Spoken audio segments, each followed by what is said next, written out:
ಇದಾಗಿದ್ದು ದೆವ್ವಗಳಿದೆಯಾ? ಕೆಲವೊಬ್ರು ಇದೆ ಅಂತಾರೆ, ಇನ್ನು ಕೆಲವೊಬ್ರು ಇಲ್ಲ ಅಂತಾರೆ. ಇವರ ಅನಿಸಿಕೆ ಕೇಳಿ. ನನಗನ್ಸಿದಂಗೆ ನಾನು ಚಿಕ್ಕ ವಯಸ್ಸಲ್ಲೆಲ್ಲ ನಮ್ಮ ಅಪ್ಪ ಅಮ್ಮ ಇವರೆಲ್ಲ ಹೇಳ್ತಿರ್ತಾರಲ್ಲ, ಸ್ಮಶಾನದಲ್ಲಿ ಇರುತ್ತೆ ಅಂತ ಕೆಲವರು ಹೇಳ್ತಾರೆ, ಇನ್ನು ಕೆಲವರು ಇರಲ್ಲ ಅಂತ ಹೇಳ್ತಾರೆ. ಬಟ್ ನಾನು ಅದನ್ನ ನಂಬ್ತೀನಿ. ಸುಮಾರು ಜನ ಹೇಳೋದು ನಾನು ಕೇಳಿದ್ದೀನಿ. ಹೆಂಗೆ ಅಂದರೆ, ಈಗ ಸ್ಮಶಾನದಲ್ಲಿ ಕೆಲವರು ಇದೆ ಅಂತ ಹೇಳ್ತಾರೆ, ಇನ್ನು ಕೆಲವರು ಇಲ್ಲ ಅಂತ ಹೇಳ್ತಾರೆ. ಬಟ್ ಅಲ್ಲಿ ನೆಗೆಟಿವಿಟಿ ಇದೆ, ನನ್ನ ಪ್ರಕಾರ ಇದೆ ಅಂತ ನನಗೆ ಅನಿಸುತ್ತೆ. ನಾನ್ ವೆಜ್ ತುಂಬ ಅಟ್ರಾಕ್ಟ್ ಆಗ್ತವೆ ಅವು. ಏನಾದ್ರು ನಾನ್ ವೆಜ್ ತಗೊಂಡೋಗ್ಬೇಕಾರಾಗಲಿ, ಆ ಥರ ಸುಮಾರು ಕಥೆಗಳನ್ನ ನಾನು ಕೇಳಿದ್ದೀನಿ. ಇವರ ಮಾತು ಕೇಳಿದ ಮೇಲೆ ಸಮಾಧಿ ಬಳಿ ಅನ್ನೆಸೆಸರಿ ಯಾವತ್ತೂ ಹೋಗ್ದಲೇ ಇರೋ ನಾನು ಹೋಗ್ಬೇಕಂತ ತೀರ್ಮಾನ ಮಾಡ್ಕೊಂಡೆ. ರಾತ್ರಿ ಆಗಿದ್ದರಿಂದ ಹಾವು ಚಳಿ ಇರೋ ಚಾನ್ಸಸ್ ಇರೋದ್ರಿಂದ ಮರುದಿನ ಬೆಳಗ್ಗೆ ಯಾವುದೇ ರೀತಿ ಹಿಂದೆ ಮುಂದೆ ಯೋಚನೆ ಮಾಡದೆ ಸಮಾಧಿ ಒಳಗೆ ಹೋದೆ.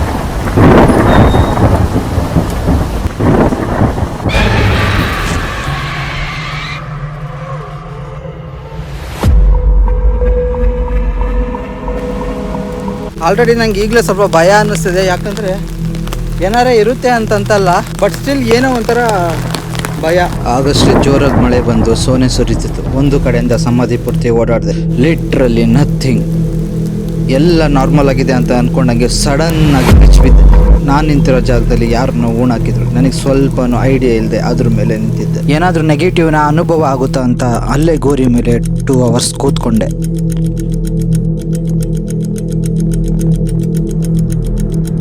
ಆಲ್ಮೋಸ್ಟ್ ನಾನು ಪಾಸಿಟಿವ್ ಆಗಿದ್ರೆ ಅಷ್ಟೇ ಒಳ್ಳೇದು. ನೆಗೆಟಿವ್ ಆಗಿ ಯೋಚನೆ ಮಾಡೋಕ್ಕೆ ಹೋಗ್ಬಾರ್ದು. ಯಾಕಂದರೆ ಸ್ವಲ್ಪ ಎದುರ್ಕೊಂಡೆ ಅಂದರೆ ಈ ಚಾಲೆಂಜ್ ಇಲ್ಲಿಗೆ ನಿಂತೋಗೋ ಚಾನ್ಸಸ್ ತುಂಬ ಇರುತ್ತೆ ರಾತ್ರಿ. ಹಾಗಾಗಿ ಸ್ವಲ್ಪ ಮೈಂಡ್ನ ಸ್ಟ್ರಾಂಗ್ ಮಾಡಿ ಇಟ್ಕೊಳ್ಬೇಕು. ರಾತ್ರಿ ಹೆಂಗಿರುತ್ತೋ ಅಂತ ಗೊತ್ತಿಲ್ಲ. ಸುಮಾರು ಜನ ನೈಟ್ ಹೊತ್ತಿಗೆಲ್ಲ ಬರೋಕ್ಕೆ ಯೋಚನೆ ಮಾಡ್ತಾರೆ. ನೋಡೋಣ ಏನಾಗುತ್ತೆ ಅಂತ. ಅಲ್ಲಿಂದ ಹೊರಟು ಅವತ್ತು ರಾತ್ರಿ ಆ ವ್ಯಕ್ತಿ ಹೇಳ್ದಂಗೆ ನಾನ್ ವೆಜ್ಗೆ ಅಟ್ರಾಕ್ಟ್ ಆಗುತ್ತೆ ಅಂದಿದ್ದರಿಂದ ಅವತ್ತು ರಾತ್ರಿ ಸಮಾಧಿ ಬಳಿಗೆ ನಾನ್ ವೆಜ್ನ ತಗೊಂಡು ಬಂದೆ. ಗೈಸ್, ಫೈನಲಿ ಗೇಟಿಂದ ಒಳಗೆ ಬಂದಿದ್ದೀನಿ. ಫುಲ್ಲು ಸುತ್ತ ಕತ್ಲೆ ಆವರಿಸ್ಬಿಟ್ಟಿದೆ, ಯಾರೂ ಇಲ್ಲ. ಬೆಳಗಿನ ಫೀಲ್ ಅಂತೂ ಒಂಚೂರು ಇಲ್ಲಿಲ್ಲ ರಾತ್ರಿ ಆಗಿರೋದ್ರಿಂದ. ನನ್ನ ಬುದ್ಧಿನ ಬೇರೆ ಕೈಯಲ್ಲಿ ಕೊಡಬಾರ್ದು. ಆದಷ್ಟು ಪಾಸಿಟಿವ್ ಆಗಿದ್ದು. ಏನು ಗುರು, ಕ್ಯಾಮ್ರಾ ಹಿಂಗೆ ಟ್ರೈಪೋರ್ಡ್ ಹಂಗೆ ಬೀಳಕ್ಕೆ ಸ್ಟಾರ್ಟ್ ಆಗಿಬಿಡ್ತಲ್ಲ ಏನೋ ಮಾಡೋಕ್ಕೆ ಹೋಗಿದಾಗ. ಬ್ಲಿಂಕ್ ಟ್ರೈಪೋರ್ಡ್ನ ಸೆಟ್ ಮಾಡ್ಬೇಕಾದ್ರೆ ಅನ್ಎಕ್ಸ್ಪೆಕ್ಟೆಡ್ ಆಗಿ ಟಾರ್ಚ್ನ ಬ್ಲಿಂಕಿಂಗ್ ಆಪ್ಷನ್ನ ಪ್ರೆಸ್ ಮಾಡಿಬಿಟ್ಟೆ. ನೀರು, ಊಟ ತಂದ್ಕೊಂಡಿದ್ದೀನಿ ಪಾರ್ಸಲ್ಲು, ಮತ್ತು ಈ ಜಾಗದಲ್ಲಿ ಕೂರಬೇಕು. ಇವರೆಲ್ಲ ನನ್ನನ್ನೇ ನೋಡ್ತಿದ್ದಾರೆ. ಇವ್ರದ್ದೆಲ್ಲ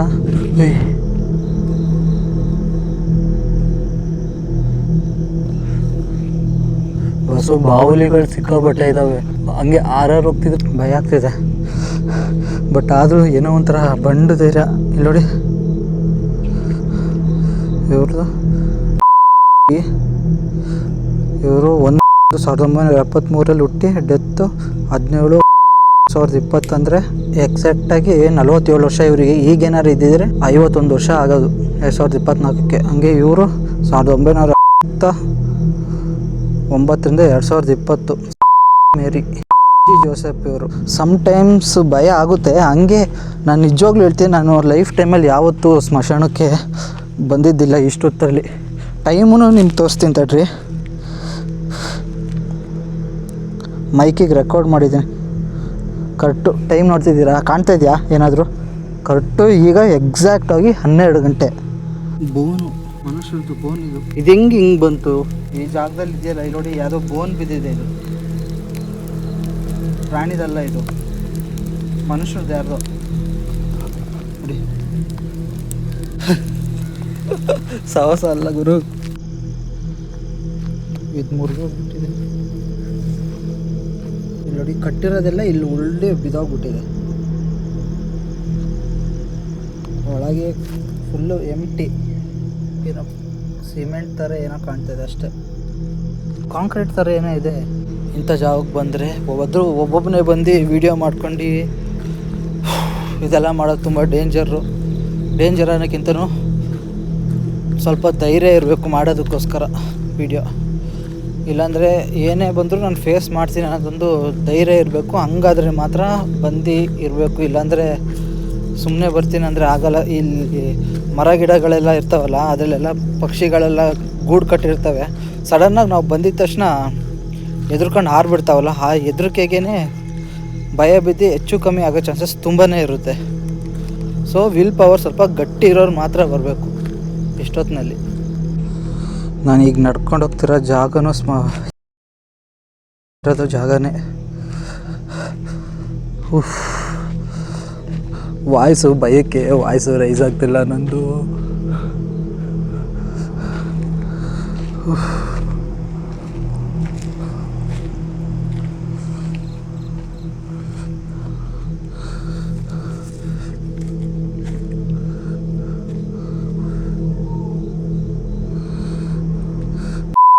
ಕಾರ್ಲು 2020. ಇವರು ಒಂಥರ ಫಾರಿನರ್ ಥರ ಅನ್ನಿಸ್ತಾರೆ ನೋಡೋಕ್ಕೆ.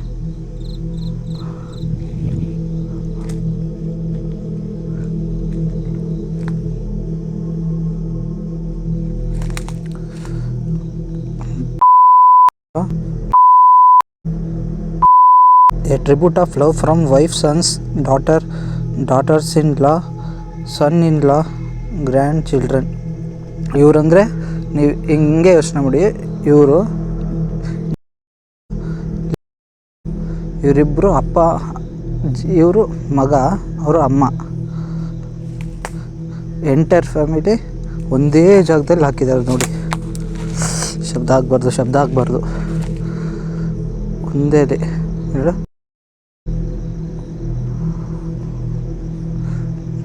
ಇವರು 3 ಜನನು ಒಂದೇ ಮನೆಯವ್ರನ್ನ ಇಲ್ಲಿ ಉಣಾಕಿದ್ದಾರೆ.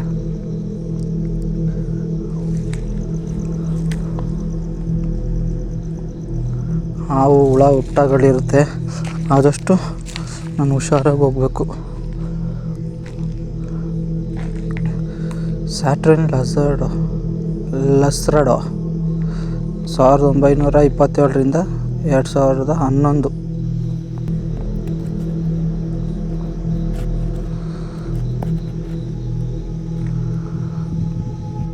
ದಯವಿಟ್ಟು ಕ್ಷಮಿಸ್ಬಿಡಿ, ಕೂರ್ತಿದ್ದೀನಿ. ದಯವಿಟ್ಟು ಕ್ಷಮಿಸ್ಬಿಡಿ, ಏನೂ ಆಗ್ಬಾರ್ದು, ದಯವಿಟ್ಟು ಕ್ಷಮಿಸ್ಬಿಡಿ.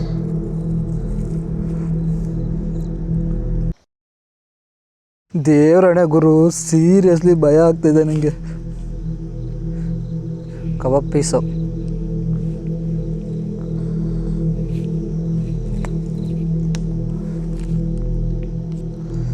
ಇದು ಫಿಶ್ಶು. ನನ್ನ ಜೀವಮಾನದಲ್ಲಿ ಹೇಳ್ತಿದ್ದೀನಿ ಕೇಳಿ, ನಾನು ಯಾವತ್ತೂ ಇಂಥ ಜಾಗಕ್ಕೆ ಬಂದು ಊಟ ಮಾಡ್ತೀನಿ ಅಂತ ನನ್ನ ಕನಸಲ್ಲೂ ಅಂದ್ಕೊಂಡಿರಲಿಲ್ಲ. ಮತ್ತು ಇನ್ನೊಂದು ಹೇಳ್ಬೇಕಂದ್ರೆ,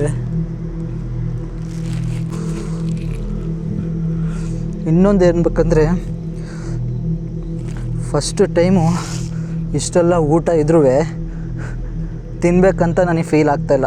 ಮನಸ್ಸೊಳಗೆ ಸಿಕ್ಕಾಪಟ್ಟೆ ಟೆನ್ಷನ್ ಆಗ್ತಾಯಿದೆ. ಟೇಸ್ಟ್ ಮಾಡೋಣ.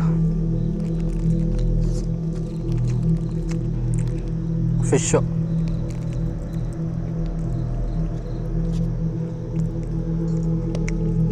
ಇದು ಕಬಾಬು. ಮರದ ಎಲೆಗಳೆಲ್ಲ ಶೇಕ್ ಆಗಿದ ತಕ್ಷಣ ನನಗಿಲ್ಲಿ ಒಳಗೆ ಶೇಕ್ ಆಗ್ತಾ ಇರುತ್ತೆ ಸ್ವಲ್ಪ. 12 ಗಂಟೆ 8 ನಿಮಿಷ ಕಾಣ್ತಿದ್ಯಾ? ಐ ಹೋಪ್ ನಿಮಗೆಲ್ಲ ಕಾಣ್ತಿದೆ ಅಂದ್ಕೊಳ್ತೀನಿ. 12 ಗಂಟೆ 8 ನಿಮಿಷದಲ್ಲಿ ನೋಡಿ, ನನ್ನ ಯಾರೋ ಗೊತ್ತಿಲ್ಲ, ಪುಣ್ಯಾತ್ಮರು. ಅವ್ರು ಯಾರೋ ಮೇಡಮ್ ಇದ್ದಾರೆ, ಅವರು ಪರಿಚಯ ಗೊತ್ತಿಲ್ಲ. ಅವರಿರೋ ಜಾಗದಲ್ಲಿ ಅನ್ನೋದ್ರೂ ಎಲ್ಲೆಲ್ಲಿರುತ್ತೋ ಗೊತ್ತಿಲ್ಲ, ಬಟ್ ತಿನ್ನೋ ಜಾಗ ಚೂಸ್ ಮಾಡೋದಿದೆಯಲ್ಲ, ಸಿಕ್ಕಾಪಟ್ಟೆ ಭಯ ಆಗುತ್ತೆ. ಈ ವಿಡಿಯೋ ನಮ್ಮ ಮನೇಲಿ ಏನಾರು ನೋಡಿದ್ರೆ ಏನು ಅಂತಾರೋ ಒಂಚೂರು ಗೊತ್ತಾಗ್ತಾನೆ ಇಲ್ಲ. ಮನೇಲಿ ಏನಾರು ನೋಡಿದ್ರೆ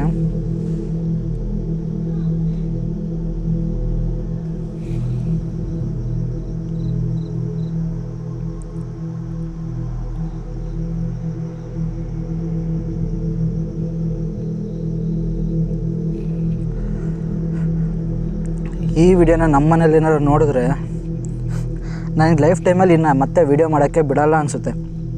ಎಷ್ಟು ಜನ ನೋಡಿ ಏನು ಅಂದ್ಕೊಳ್ತಾರೋ ಏನೋ ಗೊತ್ತಿಲ್ಲ. ನಮ್ಮಮ್ಮ ಅಂತೂ ನಾಯಿಗೆ ಹೋಗ್ದಂಗೆ ಗುಯ್ಯೋದಂತೂ ಫಿಕ್ಸು. ಬಟ್ ಸ್ಟಿಲ್ ನನಗೆ ಏನು ಅನ್ನಿಸ್ತದೆ ಅಂದರೆ, ನನ್ನ ಮನಸ್ಸು ಏನೋ ಒಂಥರ ಎಲ್ಲ ನನ್ನ ಸರೌಂಡಿಂಗಲ್ಲಿ ಎಲ್ಲ ಬಂದು ನಿಂತಿದ್ದಾರೆ. ಏನೋ ಒಂಥರ ಭಯ. ಆ್ಯಕ್ಚುಲಿ ನನ್ನ ಫ್ರೆಂಡ್ ಏನಂದಿದೆ ಅಂದರೆ ಇಲ್ಲಿ ಬಂದು ಸಪ್ರೇಟಾಗಿ ಒಂಚೂರು ಅನ್ನ ಹಾಕಿರು ಅಂತ ಹೇಳ್ದ. ನಾನು ಹಾಕಿಲ್ಲ, ದಯವಿಟ್ಟು ಕ್ಷಮಿಸಿ, ಎಲ್ಲನೂ ಇಡ್ತೀನಿ.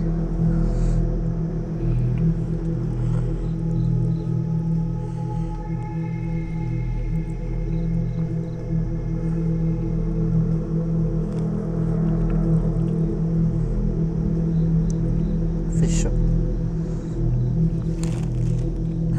ಆ್ಯಕ್ಚುಲಿ ಮುಂಚೆನೇ ಎತ್ತಿಕ್ಬೇಕಾಯ್ತು, ನಾನು ಮುಂಚೆ ಎತ್ತಿಕ್ಕಿಲ್ಲ. ಇವೆಲ್ಲ ನಾಯಿಗಳು ಏನಕ್ಕೆ ಬೊಗಳುತ್ತಿದ್ದಾವಪ್ಪ. ಸ್ಟಿಲ್ ನನಗೆ ಇಲ್ಲಿವರೆಗೂ ಏನೂ ಫೀಲ್ ಆಗ್ತಾಯಿಲ್ಲ, ಏನಾದ್ರು ನೆಗೆಟಿವ್ ಎನರ್ಜಿ ಆ ಥರ ಏನೂ ನನಗೆ ಫೀಲ್ ಆಗ್ತಿಲ್ಲ. ಆ್ಯಂಡ್ ಆಗೋದು ಬೇಡ. ಎಲ್ಲ ಗುರು ದೆವ್ವ ತೋರಿಸ ಇಲ್ಲ ಅಂತ ಹೇಳ್ಬೋದು. ನೀವು ಕಣ್ಮುಂದೆ ಬಂದರೆ ಏನಾರು ಒಂದು ಮಾಡ್ಬೋದು, ತೋರ್ಸೋಕ್ಕೆ ಪ್ರಯತ್ನ. ಏನೂ ಬಂದಿಲ್ಲ ಅಂತಂದರೆ ಸ್ಮಶಾನದಲ್ಲಿ ಯಾವುದೇ ರೀತಿ ನೆಗೆಟಿವ್ ಎನರ್ಜಿ ಯಾವುದು ಇರಲ್ಲ, ಒಂದು ನಂಬಿಕೆ.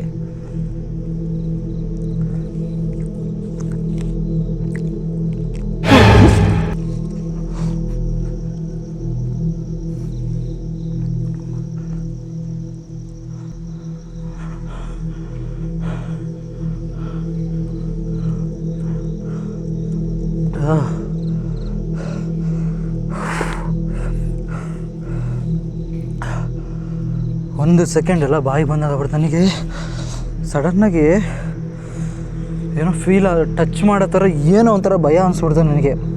ಐ ಥಿಂಕ್ ನನ್ನ ಇಮ್ಯಾಜಿನೇಷನ್ ಅಷ್ಟೇ, ಅದು ನಿಜ ಅಂತೂ ಅಲ್ಲ.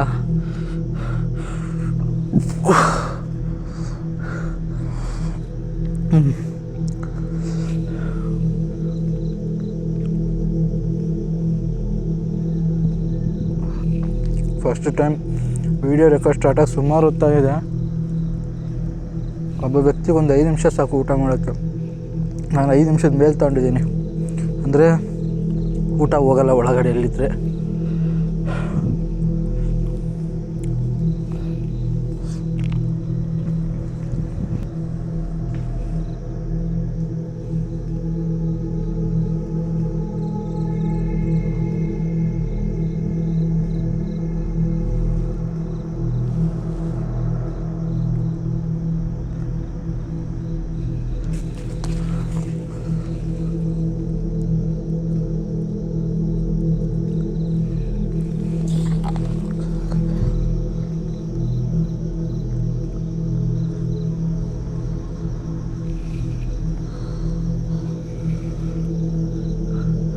ಏನೋ ಮೇಲಲ್ಲಾಡಿ ಶಬ್ದ ಆಯಿತು.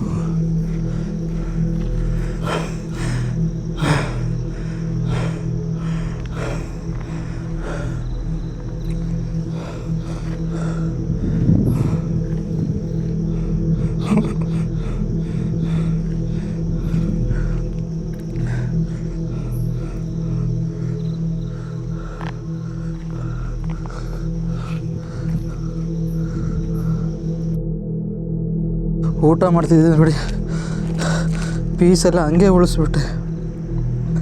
ಊಟ ಎಲ್ಲ ಅರ್ಧಂಬರ್ಧ ಆಯಿತು, ಯಾವುದು ಕರೆಕ್ಟಾಗಿ ಊಟ ಆಗಲಿಲ್ಲ ನಂದಿಲ್ಲಿ. ತಂದಿರೋ ರೈಸು ಹಂಗೆ ಇದೆ, ಅರ್ಧ ಊಟ ಮಾಡಿದೆ, ಇನ್ನರ್ಧ ಹಂಗೆ ಬಿಟ್ಟಿದ್ದೀನಿ. ಪೀಸೆಲ್ಲ ಸ್ಟಿಲ್ ಹಂಗೆ ಇದೆ. 1 ಗಂಟೆ ಟೈಮ್ ಎಕ್ಸಾಕ್ಟಾಗಿ ಊಟ ಮಾಡೋಕ್ಕಾಗಲಿಲ್ಲ, ಅರ್ಧಂಬರ್ಧ ಊಟ ಆಯಿತು. ಊಟ ಮಾಡಿದ್ದಿದ್ರೆ ಕರೆಕ್ಟಾಗೋದು ಅಷ್ಟು. ಬಟ್ ಈ ಜಾಗಕ್ಕೆ ಬಂದರೆ ಊಟ ಮಾಡೋಕ್ಕೂ ಆಗೋಲ್ಲ, ಹೊಟ್ಟೆಗೆ ಊಟ ಹೋಗಲ್ಲ, ಸೇರಲ್ಲ ಇಲ್ಲಿಗೆ ಬಂದರೆ. ಈ ವಿಡಿಯೋ ನಿಮ್ಮೆಲ್ರಿಗೂ ಇಷ್ಟ ಆಗಿದೆ ಅಂದ್ಕೊಳ್ತೀನಿ. ವಿಡಿಯೋ ಇಷ್ಟ ಆಗಿದರೆ ಲೈಕ್ ಮಾಡಿ, ಶೇರ್ ಮಾಡಿ, ಸಬ್ಸ್ಕ್ರೈಬ್ ಮಾಡ್ಕೊಳ್ಳಿ. ನಾನೇನೋ ನೋಡ್ತಿರೋ ಥರ ಫೀಲ್ ಆಗ್ತಾಯಿದೆ. ಮತ್ತೊಂದು ವಿಡಿಯೋ ಜೊತೆ ಸ್ಪೆಷಲ್ ಆಗಿರೋ ಜೊತೆ ಬರ್ತೀನಿ. ಯಾಕೋ ಬಾಡಿಲಿ ಆ್ಯಕ್ಟಿವ್ನೆಸ್ ಕಡಿಮೆ ಆಗಿಬಿಟ್ಟಿದೆ ನನಗೆ, ಭಯಕ್ಕೆ. ಬಾಯ್. ವಿಡಿಯೋನ ಮುಗಿಸಿ ರಾತ್ರಿ ಮನೆಗೆ ಹೋಗಿ ಮಲ್ಕೊಂಡಾಗ ರಾತ್ರಿ ಇಡೀ ಚಿತ್ರ ನೆಗೆಟಿವ್ ಕನಸಿನ ಮುಖಾಂತರ ಭಯ ಆಗಿ ಇಡೀ ನಿದ್ದೆಗೆಡೋ ಥರ ಆಯಿತು. ಮರುದಿನ ಬೆಳಗ್ಗೆ ಇದ್ರ ಬಗ್ಗೆ ತಿಳ್ಕೊಬೇಕಂತ ಗೂಗಲಲ್ಲಿ ಸರ್ಚ್ ಮಾಡಿದಾಗ ಥೌಸಂಡ್ಸ್ ಆಫ್ ವಿಡಿಯೋಸ್ನ ತೋರಿಸಿ ಸೈಂಟಿಫಿಕ್ ಪ್ರಕಾರ there is no scientific evidence that ghost exist ಅಂತ ಬಂದು. ಆದರೆ ಕೊನೆ ಸಾಲಲ್ಲಿ ಮಾತ್ರ ಇದನ್ನ ನನ್ನ ಫ್ರೆಂಡ್ ಹತ್ರ ಹೇಳಿದಾಗ ಒಬ್ಬ ವ್ಯಕ್ತಿನ ಪರಿಚಯ ಮಾಡಿ ಮಾತಾಡಿಸ್ದ. ಕೆಲ್ಸಕ್ಕೆ ಹೋಯ್ದ್ರಲ್ಲ, ಕೆಲಸದಿಂದ ಬರ್ಬೇಕಾರೆ ಹೀಟು, ಅವಾಗ ಏನು ಮಾಡಿದ್ದೆ, ದಿನಸಿ ಐಟಮು ಇಲ್ಲೆಲ್ಲ ತಗೊಂಡು ಬರ್ಬೇಕಾರೆ ನೈಟ್ ಒಂದ್ಸಲಿ ಸಿಕ್ಬಿಟ್ಟಿದ್ದೆ. ಫುಲ್ಲು ದಿನಸಿ ಐಟಮ್ ಎಲ್ಲ ಬಿಸಾಕಿ ಸೀದಾ ಮನೆಗೆ ಓಡೋಕೆ ಬಂದ್ಬಿಟ್ಟಿದ್ದೆ. ಇವ್ರು ಹೇಳಿದ ನಿಜಾನ ಅಂತ ತಿಳ್ಕೊಳ್ಳೋದಕ್ಕೋಸ್ಕರ ಅವ್ರ ಅಜ್ಜಿಗೆ ಕಾಲ್ ಮಾಡಿ ಕೇಳಿದೆ. ಹಳ್ಳದೊಳಗೆ ಬರ್ಬೇಕಾದ್ರೆ ಏನಾಯ್ತು, ಒಂದು ಬೆಳ್ಳಕ್ ಬಂದು ಎತ್ತಿಗೆಂದು ಹಳ್ಳದೊಳಗೆ ಎತ್ತಾಯ್ತಂಗ ಆಗ್ಬಿಡ್ತು. ಎತ್ತಾಯ್ತಂಗ ಆಗಿದ್ದ ಸೈ. ಆಮೇಲೆ ಎತ್ತು ಮತ್ತಿರ್ಗ ನೋಡ್ತಿದ್ದೆ, ಏನಿಲ್ಲ, ಅಕ್ಕಿ ಬೆಲ್ಲ ಅದೆಲ್ಲ ನೀರೊಳಗೆಲ್ಲ ಬಿದ್ದು ದುಡ್ಡು ಆಟಕ್ಕೆಲ್ಲ ಬಿದ್ದ ಆಯ್ತು. ಆಮೇಲೆ ಕಾಲಿಗೆಲ್ಲ ಮುಳ್ಳೆಲ್ಲ ಸಿಕ್ಕೊಂಡು ಮನೆ ತನಕ ಎದ್ರದಂಗ ಬಂತು. ಬೆಳಿಗ್ಗೆ ಎದ್ದು ಆಮೇಲೆ ಅಲ್ಲಿ ಎಲ್ಲಿ ಹಿಂಗಾಯ್ತಲ್ಲ ಅಂತ ಹಳ್ಳತಕ್ಕೆಲ್ಲ ಹೋದ್ಮೇಲೆ ಹಳ್ಳತಕ್ಕ ಹೋದಾಗ ದುಡ್ಡು ಎಲ್ಲ ಬಿದ್ದಿತ್ತು ನೀರೊಳಗೆ. ದುಡ್ಡು ಬಿದ್ದಿತ್ತು, ಅಕ್ಕಿ ಬೆಲ್ಲ ಎಲ್ಲ ಅಲ್ಲೇ ಎಲ್ಲಾಗಿತ್ತು, ಅದು ತರ್ಲಿಲ್ಲ. ಆ ತರಕ ಮತ್ತಿರ್ಗ ಆ ಹಳ್ಳತೊಳಿಂದ ಮನೆಗೆ ಬಂದು ಆ ಕಾಲಗಳೆಲ್ಲ ಮುಳ್ಳೆಲ್ಲ ತೆಗೆದಿತ್ತು. ಹಂಗಾಯ್ತು. ಅವ್ರು ಹೇಳಿದ್ದು ಇದೆಯೋ ಇಲ್ವೋ ಗೊತ್ತಿಲ್ಲ, ಆದರೆ ನನ್ನಲ್ಲಿ ಭಯ ಅಂತೂ ಇದೆ ಅನ್ನೋದು ನನಗೆ ಗೊತ್ತಾಯ್ತು. ಆ ಭಯನ ಹೇಗಾದರೂ ಮಾಡಿ ಧ್ವಂಸ ಮಾಡಿ ನೆಮ್ಮದಿಯಿಂದ ನಿದ್ದೆ ಮಾಡಬೇಕು ಅಂತ ಡಿಸೈಡ್ ಮಾಡಿದೆ. ಎಲ್ಲಿ ಭಯ ಬಿದ್ದನೋ ಅದೇ ಜಾಗಕ್ಕೆ ಹೋಗಿ ಮತ್ತೆ ಸೇಮ್ ಪ್ರೋಸೆಸ್ನ ಮುಂದುವರಿಸಬೇಕು.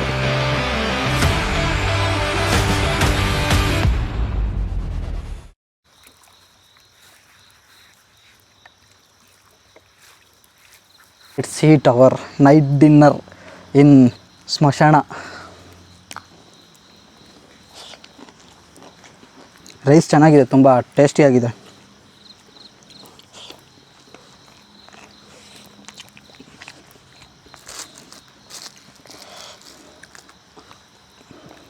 ಇದು ಏನಕ್ಕೆ ಇದು ಹಾಕ್ಬಿಡಲ್ಲ, ಇದು ಕಬಾಬು.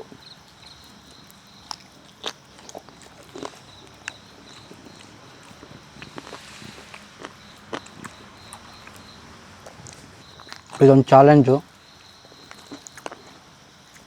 ನಾನು ಕಣ್ಣಾರಿ ಯಾವತ್ತೂ ಏನೂ ನೋಡಿಲ್ಲ, ಬಟ್ ಸ್ಟಿಲ್ ಒಂದು ಎಕ್ಸ್ಪೀರಿಯೆನ್ಸ್ ಆಗಿದೆ ನನಗೆ. ಅದನ್ನು ನಿಮ್ಮ ಹತ್ರ ಹೇಳ್ಕೊತೀನಿ ಇವತ್ತು. ಹೀಗೆ ಒಂದು ಜಾಗಕ್ಕೆ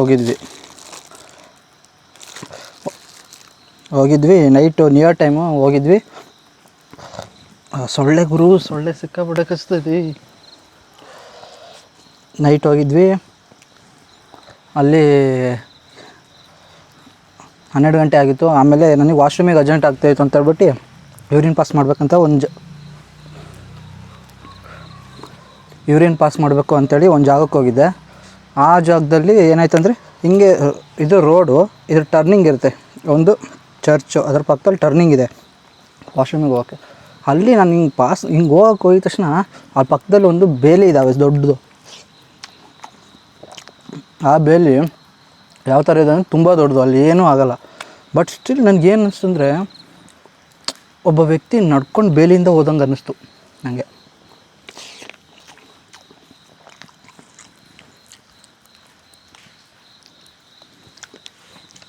ಮೊಟ್ಟೆ ಇಲ್ಲಿವರೆಗೂ ನಂಗೆ ಅದು ಏನಂತ ಗೊತ್ತಿಲ್ಲ. ಸುತ್ತ ಎಲ್ಲ ತಿರುಗಿ ನೋಡಿದೆ, ಏನೂ ನನಗೆ ಕಾಣಿಸ್ಲಿಲ್ಲ. ಸ್ಟ್ರೇಂಜ್ ಅದು ನನಗೆ ಒಂದು ಸ್ವಲ್ಪ. ನನ್ನ ಲೈಫಲ್ಲಿ ಏನಿಲ್ಲ ಗುರು, ಎಲ್ಲ ಗಿವ್ ಅಪ್ ಅನ್ನೋ ಸ್ಟೇಜಲ್ಲಿ ಇದ್ದಿರೋದು, ಗಿವ್ ಅಪ್ ಮಾಡಬೇಕು ಅನ್ನೋ ಸ್ಟೇಜಲ್ಲಿ ಇರೋದು. ಈಗ ನಾನು ಮತ್ತೆ ಬೌನ್ಸ್ ಬ್ಯಾಕ್ ಆಗಿ ಮಾಡಬೇಕಂದ್ರೆ ನಾನು ಇಂಥ ರಿಸ್ಕ್ ಎಲ್ಲ ತಗೊಳ್ಳೇಬೇಕು. ಕಮೆಂಟ್ ಮಾಡಿದ್ರು ಯಾರೋ, ಚಾಲೆಂಜ್ ಮಾಡಬೇಡ, ಮಾಡಿದ್ರೆ ಕಂಪ್ಲೀಟ್ ಮಾಡೋ ತನಕ ಬಿಡಬೇಡ ಅಂತ ಬಿಲ್ಡಪ್ ಕೊಟ್ಕೊಂಡಿದ್ದಾರೆ ಅವರು.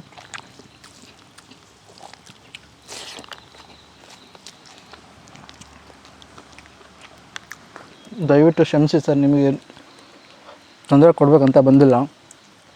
ಜಸ್ಟ್ ನಂದೊಂದು ಚಾಲೆಂಜ್ ಇತ್ತು, ಅದಕ್ಕೋಸ್ಕರ ಊಟ ಮಾಡಿ ಹೋಗೋಣ ಅಂತ ಬಂದಿರೋದು. ನನ್ನಿಂದ ನಿಮ್ಗೆ ಏನಾದ್ರು ತೊಂದರೆ ಆಗ್ತಾಯಿದ್ರೆ ದಯವಿಟ್ಟು ಕ್ಷಮಿಸ್ಬಿಡಿ. ಮೇಲೆ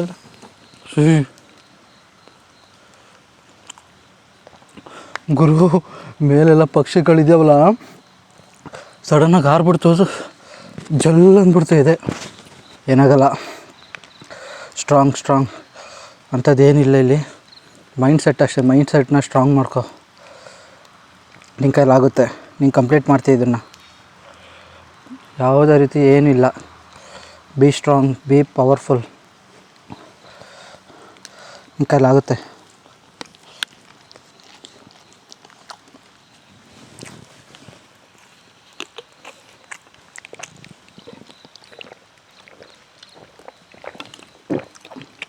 ಸಾಕು,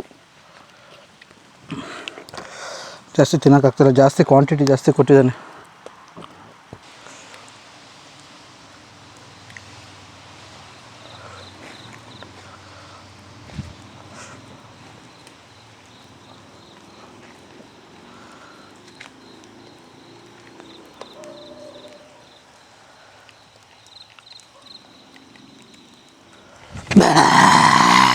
ಎದುರ್ಕೊಬಿಟ್ರ, ಸುಮ್ಮನೆ ತಮಾಷೆ ಮಾಡಿದೆ ಅಷ್ಟೇ. ಅಯ್ಯೋ, ನನಗನ್ಸಿದ್ದು ನಾನು ಹೇಳ್ತಿದ್ದೀನಿ, ಪ್ರಯತ್ನ ಅಂತೂ ನೀವೇನು ಮಾಡೋಕ್ಕೆ ಹೋಗ್ಬೇಡಿ. ಇದನ್ನೆಲ್ಲ ಒಂದು ಲೈಕ್ ಮಾಡಿ ವಿಡಿಯೋ ಇಷ್ಟ ಆದರೆ.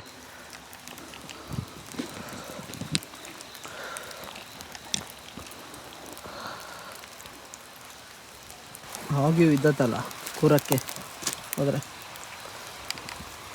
ಎಂಥದ್ದು ಇಲ್ಲ. ಓ ಫಕ್. ನಿಮ್ಮೆಲ್ಲರಿಗೂ ಒಂದು ವಿಷಯ ಹೇಳೋಕ್ಕೆ ಇಷ್ಟಪಡ್ತೀನಿ. ಜೀವನದಲ್ಲಿ ನಾವು ಎಷ್ಟು ಎದುರ್ಕೊಂಡು ನಿಲ್ತೀವೋ ಅಷ್ಟು ನಾವು ಜೀವನದಲ್ಲಿ ನಾವು ಹಿಂದೆ ಬಂದುಬಿಡ್ತೀವಿ. ಮಳೆ ಜೋರಾಗಿ ಹಾಕೋಕ್ಕೆ ಸ್ಟಾರ್ಟ್ ಆಗ್ತಿದೆ, ಶಬ್ದ ಕೇಳಿಸ್ತಾಯಿದೆ ಅನಿಸುತ್ತೆ ನಿಮಗೆಲ್ಲ. ಎಷ್ಟು ಎದುರ್ಕೊಳ್ತೀವೋ ಅಷ್ಟು ಜೀವನದಲ್ಲಿ ಹಿಂದೆ ಇದ್ಬಿಡ್ತೀವಿ. ಅದೇ ನಾವು ಸ್ವಲ್ಪ ಒಂದು ಸ್ಟೆಪ್ಪು ಧೈರ್ಯ ಮಾಡಿ ಮುಂದೆ ಬಂದರೆ ನಮಗೆಲ್ಲಾದರೂ ಸತ್ಯ ಗೊತ್ತಾಗುತ್ತೆ. ಹಾಗೆ ನಾವು ಲೈಫ್ ಇದೆ ಅಂತಲ್ಲ, ಎಲ್ಲ ವಿಚಾರದಲ್ಲೂ ಅಷ್ಟೇ. ಆದಷ್ಟು ನಾವು ಧೈರ್ಯವಾಗಿದ್ದು ಏನಾರು ಮಾಡಬೇಕು. ನಾವೇನಾರು ಮಾಡಬೇಕಂತ ಅಂದ್ಕೊಂಡಿದ್ರೆ ಅದನ್ನು ಆಲ್ಮೋಸ್ಟ್ ಧೈರ್ಯವಾಗಿದ್ದೇ ಮಾಡಬೇಕು. ಇಲ್ಲಾಂದಿದ್ರೆ ನೋಡಿ, ಈ ಜಾಗಕ್ಕೆ ನಾನು ಈ ಜಾಗಕ್ಕೆ ಬರೋಕ್ಕೆ ಆಗ್ತಿರ್ಲಿಲ್ಲ. ಇಲ್ಲಾಂದರೆ ಇದು ಸ್ಮಶಾನ. ಬೇರೆಯವ್ರ ಮಾತು ನಂಬ್ಕೊಂಡು ಎದುರ್ಕೊಂಡು ಕೂತಿದ್ರೆ ನಿಮ್ಮ ಮುಂದೆ ಈ ವಿಡಿಯೋ ತೋರ್ಸೋಕೆ ಆಗ್ತಿರ್ಲಿಲ್ಲ. 4:21.